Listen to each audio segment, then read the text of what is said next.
Você gostaria de ser mais forte, mais inteligente e imune a qualquer doença? Com a modificação genética, parece que os humanos finalmente alcançarão a perfeição. Mas a engenharia genética é uma perigosa faca de dois gumes, e o futuro da humanidade vai depender de quem conseguir usá-la.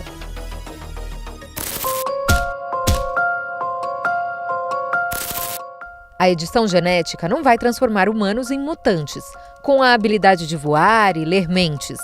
Mas ela assegura que as próximas gerações sejam mais atléticas ou mais inteligentes, até mesmo antes de nascer. Os genes herdados de nossos pais são os que definem a nossa altura, a cor da pele, dos olhos e o tipo de cabelo.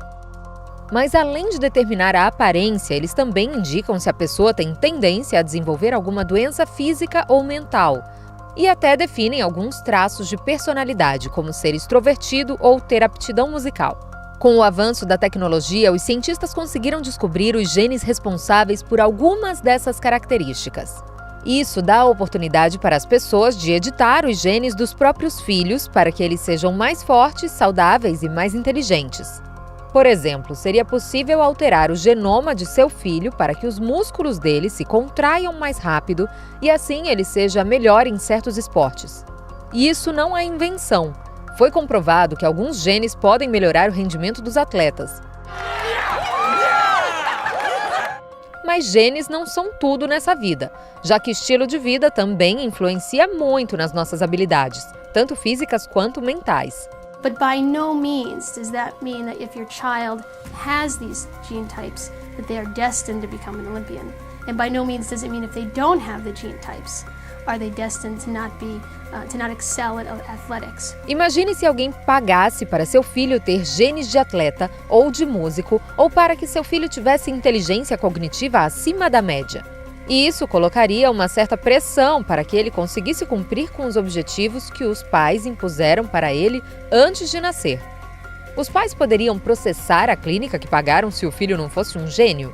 A modificação genética levanta muitas questões que vão tirar o seu sono. E o mesmo acontece com as organizações encarregadas de fazer testes antidoping em atletas.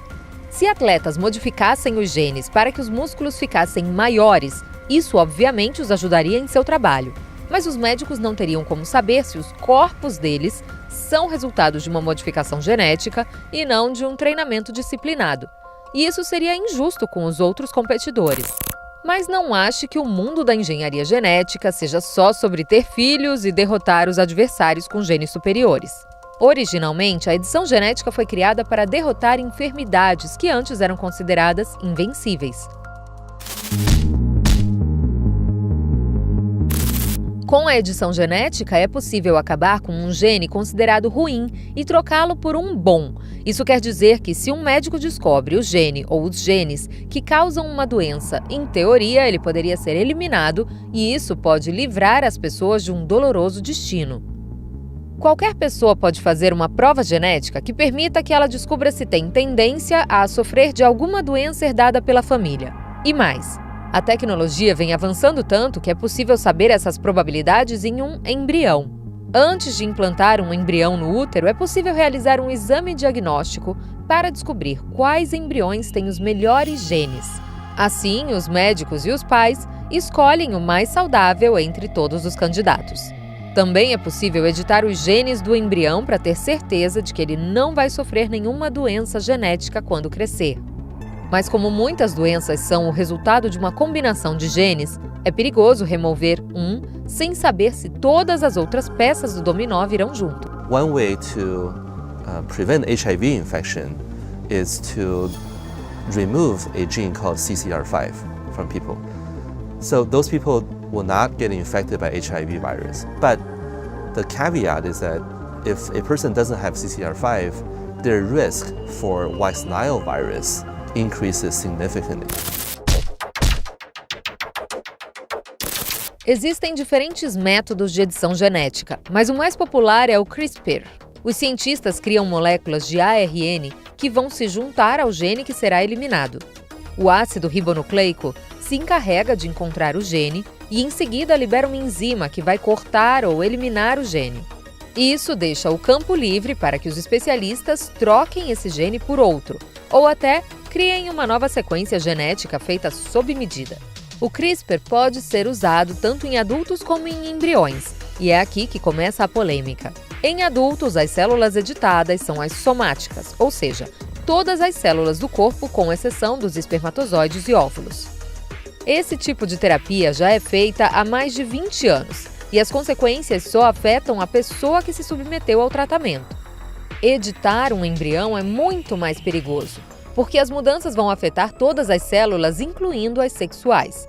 Isso quer dizer que esse DNA será repassado aos descendentes, e até o momento ninguém faz ideia de como isso poderia afetar a saúde das futuras gerações. É por essa falta de estudos e regulamentações que a edição genética é ilegal em muitos países. Não existe exemplo melhor para retratar os intensos debates que a engenharia genética causa do que o que aconteceu na China, em novembro de 2018, quando os primeiros bebês geneticamente modificados nasceram no país.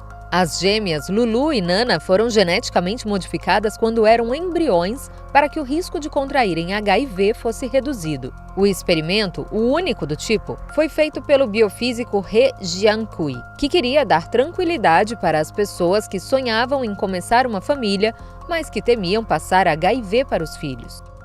When Mark saw her daughter for the first time, he said that he never thought he could be a father.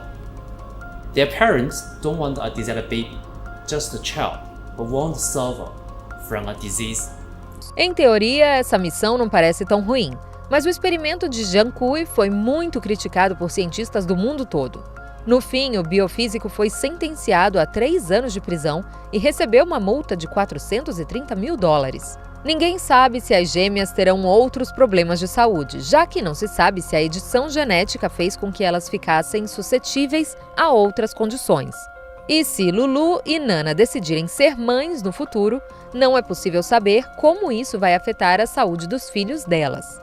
Outro erro terrível foi que Jiankui falsificou documentos para que os médicos da clínica de fertilização in vitro não soubessem que estavam implantando embriões modificados.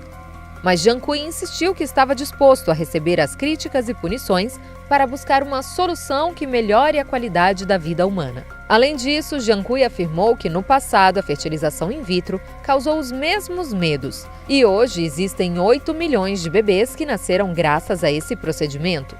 Assim, não é impossível que a edição genética amplie o que é considerado normal. Esse tipo de argumento assusta a comunidade científica, que se pergunta qual deveria ser o limite da edição genética. Alguns especialistas se perguntam se seria correto usar essa tecnologia para criar bebês segundo as exigências dos pais, ou com uma aparência que eles considerem agradável. Daí surgiu a famosa expressão design de bebês. A possibilidade de criar crianças de acordo com o gosto de cada um também poderia criar novos problemas sociais, de discriminação e desigualdade. When you move away from diseases, who's to say what's the better trait? Is it better to be red-headed than it is to be brown-haired? Those sorts of things I think are very subjective and in some ways driven by our culture. Secondly, you're going to have the rich using these technologies and that's going to advantage them. A engenharia genética não é barata e nem todos os laboratórios do mundo terão a tecnologia necessária para fazer isso acontecer. Então, só as classes mais altas teriam acesso ao procedimento. Como se as classes mais baixas precisassem que os ricos tenham filhos mais inteligentes, saudáveis, atléticos e até mais atraentes. A discussão sobre como melhorar a raça humana é delicada, porque ao longo da história esse argumento foi usado para justificar atos horríveis. Essa seleção das características desejáveis é conhecida como eugenia, e a ciência teme esse tipo de pensamento, porque era o mesmo argumento utilizado pelos nazistas para justificar o Holocausto. Antes, a eugenia se manifestava de formas horríveis, como com o extermínio de raças ou a esterilização involuntária. Mas é possível que em um futuro não tão distante, ela ande junto com a edição genética, e com isso se propague a ideia de que pessoas bem-sucedidas e que merecem viver são aquelas que se encaixam em certos padrões, como ter pele clara, ser alto e ser atlético. Os cientistas estão convencidos de que a edição genética funciona e poderia salvar muitas pessoas de doenças terríveis. Mas, assim como vimos no passado, nem todas as pessoas com acesso à tecnologia de ponta decidem usá-la para o bem. Será que a engenharia genética vai ser a nova etapa da evolução humana ou vai criar mais injustiças entre nós?